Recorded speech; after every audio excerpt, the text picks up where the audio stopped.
Does a car salesman deserve the bad reputation he's got?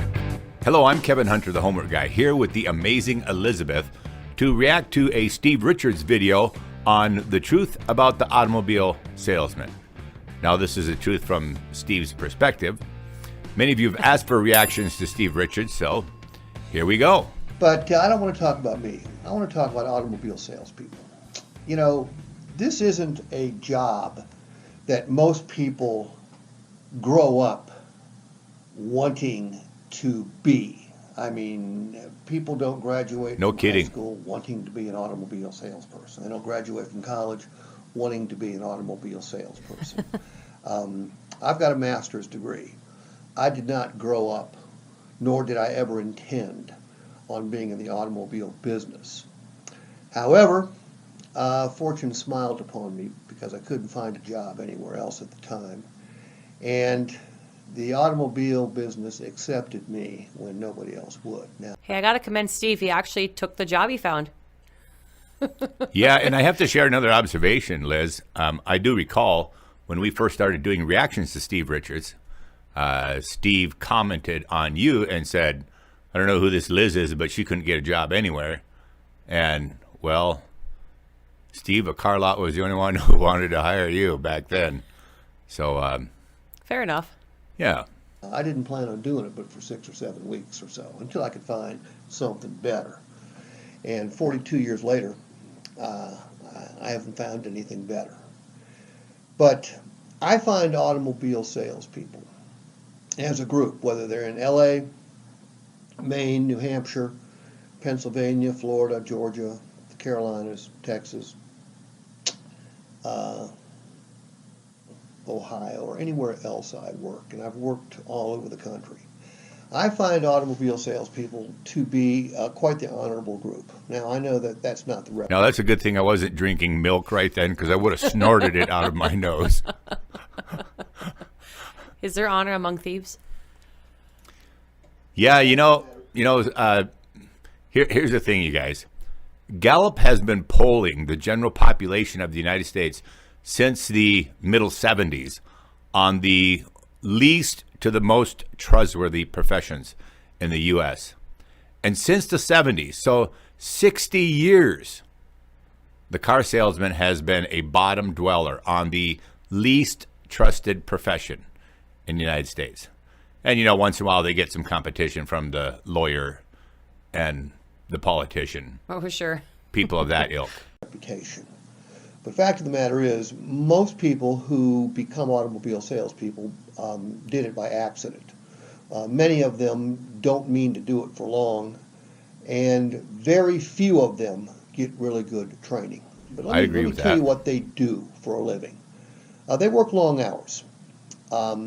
Most of them work on commission.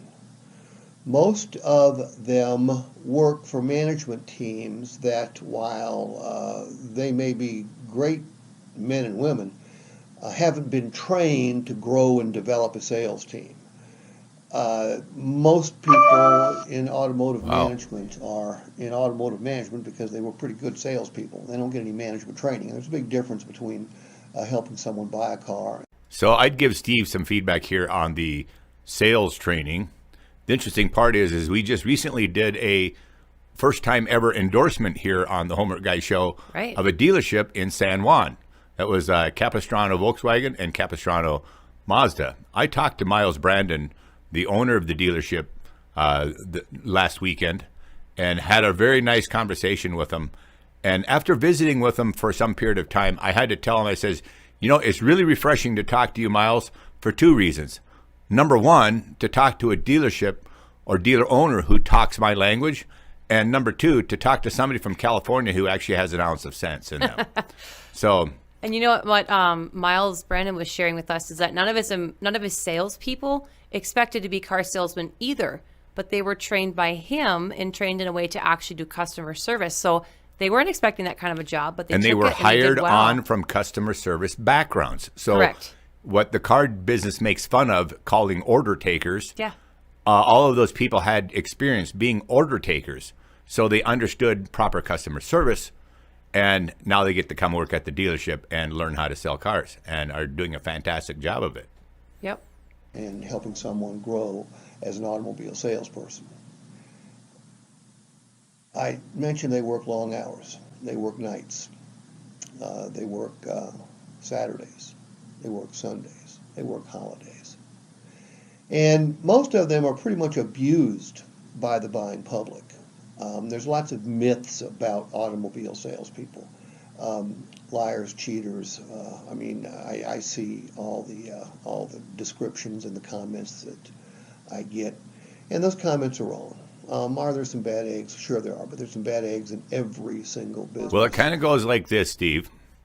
You can fool some of the people some of the time, and all of the people some of the time, but you can't fool all the people all the time. And when he shares that liars, cheats, thieves, etc., that these are myths, I'll tell you what, we receive 10 times the comments on our channel that Steve Richards does on his. And the experiences that people share with us, even via email, are mind-blowing. And then we've had conversation with attorney Dan Whitney, who has taken a number of dealers to court and won court battles with dealers who are committing fraud, etc. And yeah, that's not the car salesman per se, but that's the ilk of the kind of characters that dealerships tend to hire. Right. And just the other day, we did a reaction to a finance manager out of Florida who was picked up by the law for forging signatures.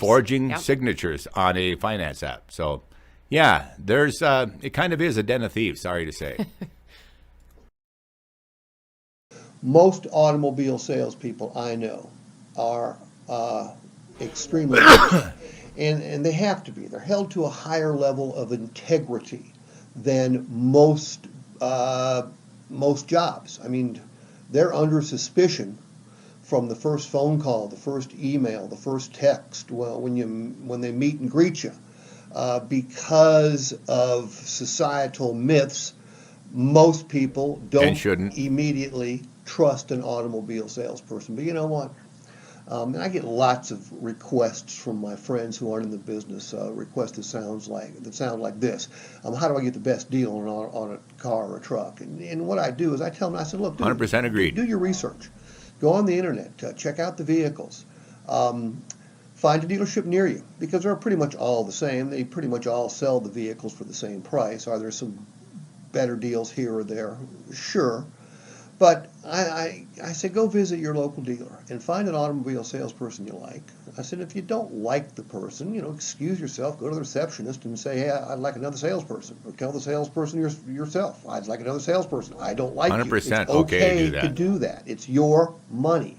You're the buyer. I believe in the golden rule. He or she who has the gold makes the rules. As a customer, you get to make the rules. If you're in a store where they won't let you buy a vehicle the way you want to buy a vehicle, you're in the wrong store. And there are some stores that... What's funny about his golden rule is that it's all about money. It's not about behavior or how you treat people. It's about money. Ouch. But he's making a point that the car buying public should pay attention to, because you're spending your money purchasing their product. Make them. You control the car deal. We talk about that all the time. Yeah. That you should be the one controlling it. You drive the process, not them. Out there that I wouldn't send people to unless I hated them. I get that. However, more stores every single day are adopting a customer-centric sales process where they are there to help you buy as opposed to sell you something.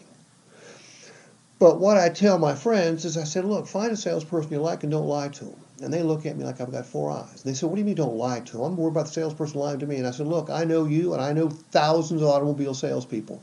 And the person most likely to lie on the lot is not the salesperson. It's not the sales manager. It's more likely to be the customer. That's a very worn out cliche used in the car business. Buyers are liars. And they use it all the time. Use it all the time. Buyers are liars. And yeah, do buyers tell fibs and things like that on the car lot? Yes. You know what? It's a very adversarial environment. Mm-hmm. And to just use another kind of an example, think about if you were traveling through a area of the world that was at war, And you're instructed when you leave, don't share any personal information about yourself. Keep your conversations to a minimum with anybody. And then you take off. And somewhere along the way, you get stopped by, a couple of rough-looking characters in a truck. And they ask you, who are you? How many people do you have with you? Where are you going? What are your plans? Where do you live? Give them evasive answers on all of it, because at that point you're swimming in the shark tank, which is the equivalent of being on the car lot. You're swimming in the shark tank, and what you say and what you do can and will be used against you. Sure. And they're little white lies. I get that. It's almost like it's okay to lie to a car salesperson, but it's not. If you shoot your salesperson straight, more than likely they're going to shoot you absolutely straight too. Selling automobiles and trucks, new and used, is a noble profession. Make no mistake about that. Again, I know the stories. I've been in this a long time. I was trained very poorly. Most salespeople are. But you know what? Most of them are decent human beings. Most of them are family men and women. Most of them are just trying to do a job and do it right.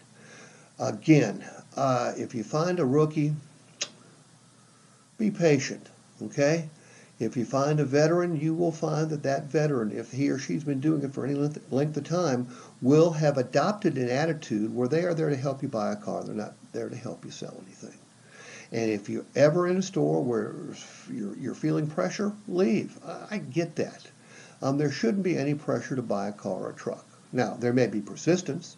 If a salesperson spends time with you, helps you pick out the right vehicle, a vehicle that you need, a vehicle that you want, a vehicle that you can afford, they have an obligation. I mean, you showed up to buy, they have an obligation to help you buy.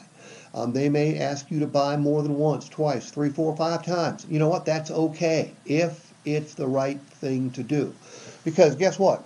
If you don't buy, they don't make a single penny. And there's a great myth, well, there used to be a myth about what people made when they sold a car. By the way, right now, there's never been a better time in history to be an automobile salesperson, just because of the law. Boom, right out of the horse's mouth. Look at that. Record profits out there, you guys. All right. Record profits. Bad time to buy a car. Yeah, wait. Law of supply and demand. But in most cases, and it'll get back to normal in the not too distant future, salespeople have to work really, really hard to make a good living, like any other job. You need to work hard to make a good living. So give salespeople a break. Again, most of them, the vast majority of them, work hard. They work long hours. If they don't produce, they don't get paid. They take all sorts of abuse from not just consumers, but from untrained management teams from time to time as well. So next time you buy a car or a truck, new or used, give the salesperson a break. Treat he or she like a human being, and you'll find that he or she will probably treat you like a human being, and they'll treat you like the gold that you are, because you do have the gold. If the store doesn't announce that you can buy the car the way you want to buy a car, it's probably not the right dealership. If you got any questions, shoot them to me. You got any nasty comments, shoot them to me too. Like I said, you can't hurt my feelings. I've got none left. Oh, yikes. All right. I'm stunned. So do you feel like you have some sorrow or some pity for salesmen now, Kevin? No, I don't, actually. I don't. Because they made the bed and they get to sleep in it. Yeah. And that's the way it works. But yeah. Well, thanks everyone for joining us. I hope you enjoyed this reaction to Steve Richards' video and his take on the reputation of the automobile salesman. Thanks for joining us. I want to express heartfelt appreciation to those of you who had donated or asked how you could donate to help with my medical expenses. As you can see, my recovery is going well, but it costs a lot of money to get sick in this country. Our staff has put a PayPal and Cash App link in the description box down below for those of you who are interested.